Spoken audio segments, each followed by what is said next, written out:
So, Hyderabad అంటేనే ఇప్పుడు మనకు గ్లోబల్ టెక్ హబ్ లాగా మారిపోయిందని చెప్పుకోవచ్చు కదా! బట్ అలాంటిది కూడా హైరింగ్ జరుగుతూనే ఉంది ఒకవైపు. బట్ ఫైరింగ్ ఎక్కువగా జరుగుతుందని అంటున్నారు కదా! So, what you say on this? ఏమవుతుందంటే మార్కెట్‌లో డెఫినెట్‌లీ కొన్ని లే ఆఫ్స్ అయితే అవుతున్నాయి. బట్ అంతకంటే ఎక్కువ హైరింగ్ కూడా జరుగుతా ఉంది.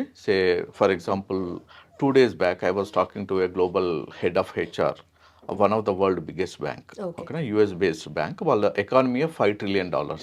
అంటే it is almost equal to మన ఇండియన్ ఎకానమీ అంతా. హ్మ్.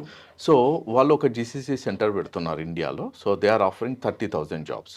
సో కాకుంటే మన ఇండియాలో ఏమవుతుందంటే మంచి న్యూస్ అనేది అంత ఫాస్ట్‌గా స్ప్రెడ్ అవ్వదు. రైట్. ఓన్లీ ఎక్కడైనా లే ఆఫ్స్ అయినాయి అంటే మన వాళ్ళు ఎప్పుడు ఫోకస్ అదే పెడతారు. మనకి ఎప్పుడు సెన్సేషనల్ న్యూస్ కావాలి కాబట్టి. సో ఎక్కువ ఇలాంటి లే ఆఫ్స్ న్యూస్ అనేది వస్తూ ఉంటుంది. సో డెఫినెట్‌గా లే ఆఫ్స్ అనేది జరుగుతూ ఉన్నాయి. సో ఏఐ ట్రాన్సిషన్ జరుగుతుంది కాబట్టి కొన్ని లే ఆఫ్స్ అనేది ఉంటాయి. But at the same time అలా ఆపర్చునిటీస్ కూడా వస్తూ ఉన్నాయి. రైట్. సో ఓన్లీ థింగ్ మనకి ఏ కంపెనీ ఎంతమందిని హైర్ చేస్తుంది అనేది ఎవరు చెప్పరు న్యూస్‌లో గానీ, ఎక్కడ గానీ. ఎందుకంటే it is not a sensation. Right. ఓకేనా? బట్ లే ఆఫ్స్ గురించి ఎక్కువ చర్చ జరుగుతూ ఉంది కాబట్టి అట్లా అవుతుంది. బట్ డెఫినెట్లీ జాబ్స్ అనేవి ఉంటాయి అండ్ కొత్త కొత్త జాబ్స్ అనేది క్రియేట్ అవుతూ ఉంటాయి ఫర్ ష్యూర్.